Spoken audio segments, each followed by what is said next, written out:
by the skin of their teeth, your Buffalo Bills begin the season 1-0. But now we look ahead to week 2 and the Bills' first road matchup of the season, traveling to East Rutherford, New Jersey to play the New York Jets. Bills come into this one as a touchdown favorite, and the over-under is set at 46.5. On today's edition of the Bills Breakdown by Chat Sports, we are going to preview Jets versus Bills. We're going to give you a Bills and Jets Week 1 deep dive. We're going to come at you with the injury reports as well that just dropped, who's going to play, who's not going to play, and then I got my 5 Bills keys to victory so we can start this season 2-0. Before we get into all of that, make sure you are subscribed to the channel as we are in a sub-battle with a division rival here at Chat Sports, and I do not want to lose. We can't lose off the football field, so it doesn't trickle down onto the football field. Make sure you are subscribed to the channel. We're 26 subs down right now to the Jets Report. If you want free, informative Bills content every single day, this is the place for you.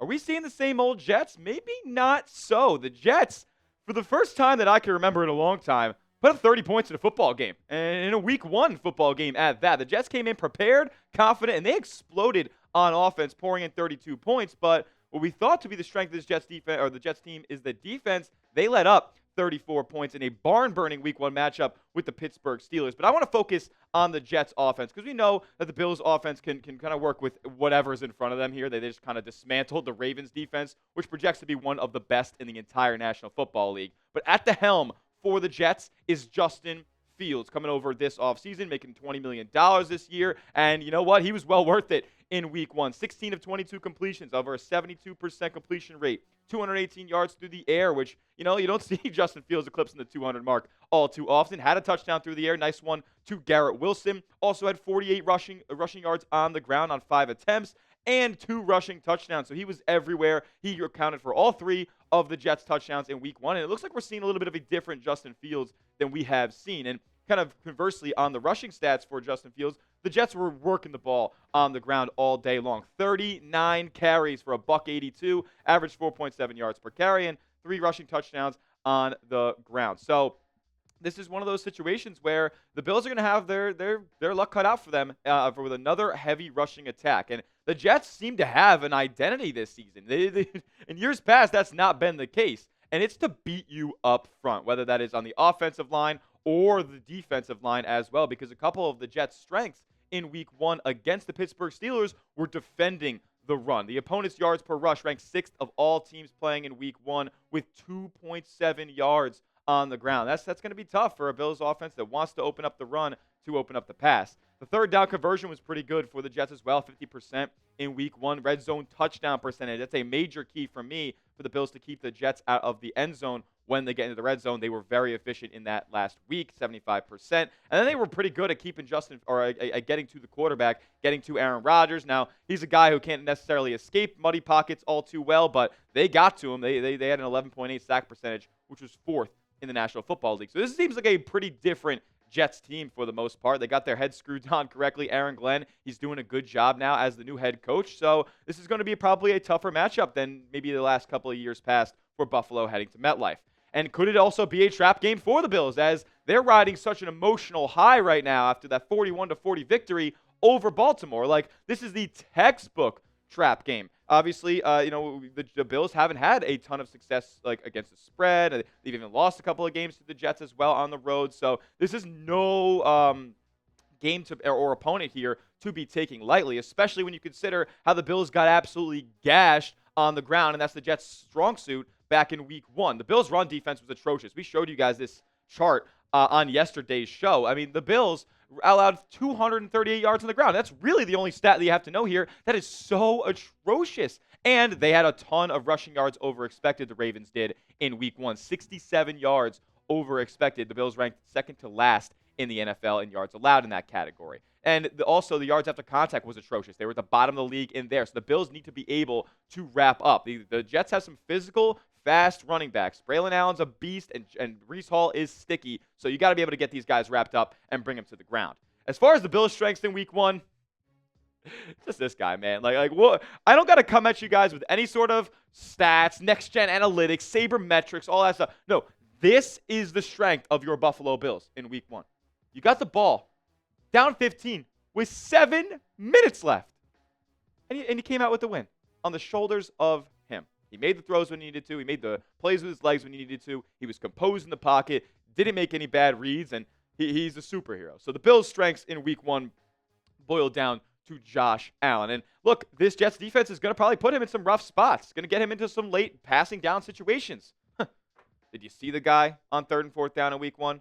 9 to 10 completions, 115 passing yards, 3 total touchdowns. Josh Allen in week 1 had more passing yards in the 4th quarter than 23 other quarterbacks had in their entire week 1 matchups. Again, as long as you have 17 back there, that's all that matters. We'll talk more about Josh in a little bit as well. But if you want the Bills to destroy the Jets in week 2, manifest it. Go down below and smash that thumbs up icon like today's video so we can get good vibes going into week 2 for the Bills versus Jets.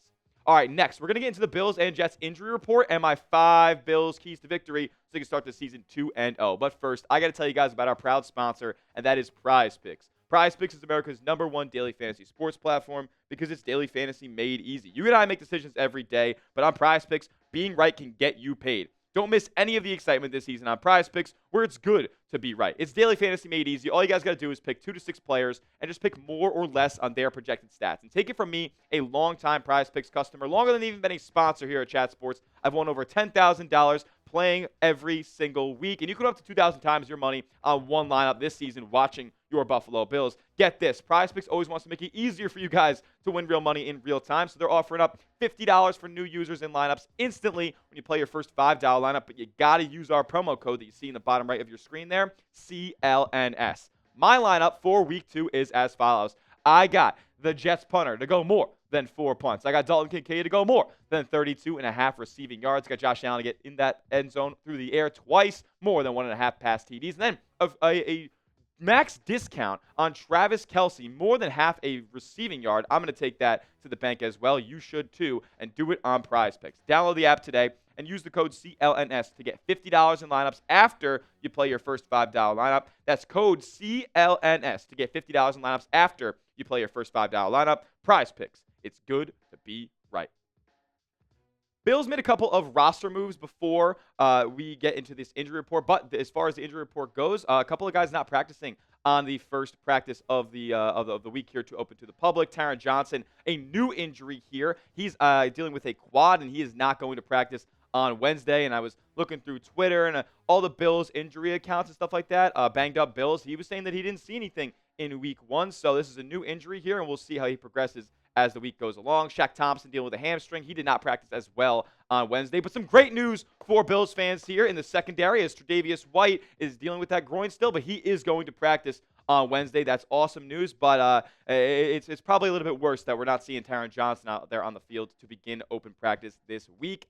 Bills secondary cannot avoid injuries here as Maxwell Harrison, as well, their first-round pick, remains on injured reserve and will miss at least the next 3 games. But those Bills roster moves as well are definitely important. They obviously signed Matt Prater to the 53-man roster here after his heroics in week 1, but the special teams room got some more changes as well as they waived punter Brad Robbins, who was really atrocious in week 1. His last punt in that 3rd quarter before Josh took over the final 15 minutes, it was 28 yards. And on average, it was 38 yards. And that just can't happen. And I think Sean McDermott knows that they can not have those types of mistakes on special teams. So they decided to go out there and bring in Cameron Johnston here, who is also, if you guys have seen a picture of him, identical to head coach Sean McDermott. He's played for 3 teams, 96 games in his career. Back in 2018 and 2019, he was one of the best punters in the league as far as a yards on average basis per punt. So a bigger leg here getting brought into Buffalo, and hopefully we won't have any of those miscues on special teams this week. Now, banged up Bills also had this, and it's not on the injury report, so probably nothing too crazy to worry about here, but I wanted to show you guys just in case. Brandon Codrington has a apparent knee. He had a brace going on. Codrington's lower leg was pinned, got hit higher, and he twisted to the left. And then this placed a lot of pressure on the inside area of his knee. Could say possibly a mild MCL sprain, but was able to return with a hinged knee brace to finish the game. And you see it right here. The knee brace on Codrington there. The Bills do not have a ton of special teams depth at the returner spot. Obviously, we know they got rid of Laviska Shenault, who was battling for the spot in training camp. They got Khalil Shakir and Ty Johnson back there as well. But Codrington's big, and he had some nice returns in week 1. So definitely monitoring to make sure that he's 100% healthy for this matchup against New York. Now, the Jets injury report. It's not something that's super official at this point. We don't have any questionables or anything like that. It's Wednesday when I'm recording this video. But Mason Taylor is dealing with an ankle, and it doesn't look like he's going to be ready to go for week 2. They are monitoring the injury. They're managing the injury. So it doesn't seem like the verbiage there from Aaron Glenn is too encouraging as far as Mason Taylor's status for week 2. Kick returner Kene Nwangu is also looking like his status is in doubt for week 2 as he deals with a hamstring injury. The Jets have already brought up a couple of kick return specialists here to fill in for Kene, so it doesn't look like he'll be able to go in week 2. Now, my 5 Bills keys to victory. Let's get into it, baby. Keep Justin Fields in the pocket because, look, I know Justin Fields was much better than we've ever probably seen him play at the NFL level in week 1, but I will make this a point. The 2 best games of Justin Fields' career have both come against the Pittsburgh Steelers. So who knows? Maybe that's just a guy or a team or an opponent that he feels comfortable playing against. But I'll give Justin Fields credit, man. He looked super confident. He had a lot of command in the pocket in week 1. That rifle to Garrett Wilson was awesome. And, I don't want to see guys fail in this league. So a guy who's taken in the first round and, kind of in a really rocky situation over there on the Bears and then got his spot taken by Russell Wilson last year on the Steelers after being like 4-2 as a starter. So now Justin Fields gets a fair shake with the New York Jets, and he's making the most of it. But from the Bills' perspective, make Justin Fields a pocket passer. I mean, one of his most biggest weapons in his arsenal is his ability to use his legs, escape muddy pockets, and scramble when he needs to, and also on design runs as well. Keep that in mind, as the Bills were terrible against design runs to the outside with Lamar Jackson this past week. But things to help Justin Fields stay in the pocket. If Christian Benford can stick on Garrett Wilson, then Fields will have he'll have to think. He'll have to make multiple reads. He'll have to go through multiple progressions. And he'll have to go through multiple progressions for players and targets that are not that skilled at the end of the day. So I'll take my chances against those guys. If Benford can stick on Garrett Wilson and the defense can kind of contain Fields in that pocket, it's going to be very difficult for him to process a lot that's going on with not as talented players out there in the wide out and tight end positions. Outside contain is paramount with Justin Fields. He can get out of the pocket, and like I said, on design runs, like he's going to be able to get to the edge. So the Bills cannot commit to the middle of the field as far as run plays go on these design zone reads. They did that way too often in week 1, and then Lamar would just pull the ball out, and he would go gain 10, 15 yards on a rush to the outside. So outside contain has to be a priority in week 2. And look, Justin Fields, historically, I know he's been in rough situations in the past, but he's one of the NFL's worst pocket passers. And look, I understand that, he looks a little bit different this year, but I'm kind of going to go with the history that we've seen in the past about him not really being able to process the middle of the field all that well. And his to-the-boundary throws are just not that great when he's not rolling out to either one of the two sides. So I say keep him in the pocket, and you're probably going to have a better chance than if he were to be able to use his legs at a really high rate. Second key to victory. These linebackers, man, they got to be better. Matt Milano and Terrell Bernard came into the season as probably the position that Bills fans, the coaching staff, all we're worrying about probably like the least, right? Terrell Bernard comes in as your captain wearing the green dot. Matt Milano, albeit off of injury, is coming back and is one of the best players at his position when healthy in the league. Not in week 1, my friends. I mean, I promise you I didn't copy-paste this. I promise you I didn't copy-paste this. I looked this up on PFF. Woo! My goodness, 95th out of 100 qualifying linebackers in week 1 for both of these cats. Utterly, utterly atrocious. The run defense specifically was the worst constantly on multiple occasions in week 1. Both Milano and Bernard got caught away from where the ball was going. Like whether it was a run, whether it was a pass, it didn't matter. Like they would commit too far to one side, and then they would just be behind the play by the time that it was getting going because the Ravens have a really good offense. They can get into their stuff very, very quickly. And another thing is when the Ravens were doing that quick game, those quick snaps, and they were getting the Bills out of position, that also kind of falls on the linebackers as well, getting their guys ready to roll and in position. Also, with Milano and Bernard's case, they got pushed around against Baltimore, like multiple blocking situations, both in the run.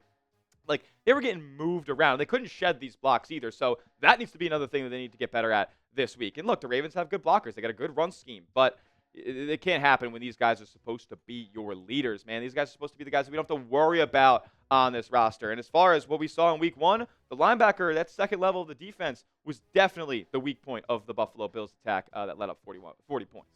All right, in my third key to victory, Keon Coleman. Can you do it 2 weeks in a row? Can you beat an even better secondary, or at least one player in the secondary, and Sauce Gardner, who could be following Keon Coleman here, as that's what he did to DK Metcalf in week 1. Not something he necessarily did for the first couple years of his career, but this could be the move considering Keon Coleman had a monster week 1. 8 catches, a $112, and a touchdown. And per PFF, Sauce Gardner, he was the highest graded cornerback in week 1 with a 90.3 grade and a 90.5 coverage grade for that matter. And look, I'm not going to sit here and act like DK Metcalf is the nastiest route runner in the league and he has the most versatile route tree out there. No, he's a vertical threat and he uses his speed and size to kind of beat a lot of the cornerbacks out there. So a pretty easy job for Sauce Gardner in week 1. But as far as Keon Coleman goes, I mean, that's not the archetype of him anymore. I mean, I know that's what we thought coming into this career, that he would be a vertical threat and really not have much diversity. But, man, look at this route tree in week 1. All over the field, over the middle. We got some crazy, like, out routes. We got some speed outs. We got those vertical ones down the sideline on the left of your screen. And then these, like, stop and goes over the middle of the field as well. Like, there was so much versatility to Keon Coleman's game here, and I want to see more of this. I want to see more of him flying across the field. What about that stutter step to close the game out pretty much? Like, this guy has got some serious footwork now, it seems like, and I'm all for it. If he can beat Sauce Gardner, then the Bills are going to win this game with ease. And, look, this isn't necessarily, like, the Bible or anything like that, but I was scrolling around Twitter, and I saw this stat. It's a Sabermetrics third-party website called Sumer Sports, and they said that Keon Coleman finished 25th out of all wide receivers in the NFL in route running Sumer score. So just basically route running success, I would presume. And that was lodged in between Malik Neighbors and Marvin Harrison Jr., 2 guys who we know are elite route runners in this league. So Keon Coleman, he's taking massive steps. Got to build on that for week 2. Also got to clean up the fundamentals, man, because like I said previously, the overcommitting, the overthinking, and the just pure not being able to wrap up and tackle, that shit needs to be ex-nate real quick. Like, I know the Ravens are an elite football team. I know Derrick Henry is one of the all-time greats. But the Bills just missed too many tackles in week 1. Whether it was Henry, whether it was Lamar Jackson, whether it was Zay Flowers, or anybody who's really had the ball in his hands for Baltimore, the Bills missed too many tackles. And credit to them that when they needed to and locked in, they made some really, really good open field tackles. But the lead up to that was what we really don't want to see as much as the season progresses. Block shedding must be getting better across the board as well. The Bills just too often had 5 guys with the Ravens engaged with 5 guys on the Bills, and there was really not much disruption going on there, which led to a lot of major holes for Derrick Henry. And look, Breece Hall probably has better top-end speed than Derrick Henry at this point. So if you give him that big of a hole, he's going to kill you in between the tackles and along these wide zones. So the block shedding must be better overall, and it's just got to improve. And I know the Bills are relying on a lot of the young players here along the defensive line. More reps. We need more reps. We need you guys to get better. And look, when the fundamentals at the end of the day, I have confidence in the Bills and be able to execute this key to victory, because when the fundamentals falter for Buffalo, Sean McDermott historically, like we've seen it year after year, puts an emphasis on improving and correcting those mistakes in that lead up to the following game in practice. He has said in his press conference on Wednesday that he wants this to be a hard week. He wants this to be a week where they have to go out there and earn it. And Sean McDermott also said that we need to make sure that we know that what we did needs to improve. So, like, it seems like Sean McDermott has a sense of urgency this week when it comes to practice, because, look, the Bills' performance in week 1, especially defensively, was far from perfect. So, got to shore up these mistakes. I believe in McDermott to get his guys right and prepared for week 2. And then finally, not going to take too long on this one. Josh, just go beat Josh. Like, what do I got to say? If he has the ball and is in a position where he's got to go win the game, like, go do it. Go do it, Josh. Like, what do I really? What sabermetrics? What nerd spreadsheets do I have to explain to you guys to tell you that Josh Allen's a superhero? I don't. You guys are Buffalo Bills fans. You understand that Josh Allen is the probably greatest luxury to have in football right now. Like I said, Allen had more pass yards in the fourth quarter in week 1 than 23 quarterbacks in total. When the game's on the line, there's nobody I trust more than 17. So if he's got to go win this game, and I don't anticipate that the Bills will have to have a game-winning drive here. I think it's going to be a decently comfortable win, maybe a backdoor score from the Jets to make it look a little closer. If he's got to go win this game, though, I believe in him. He's going to go do it, and that's just what it's going to boil down to. That might be my last key to victory for every game this upcoming season.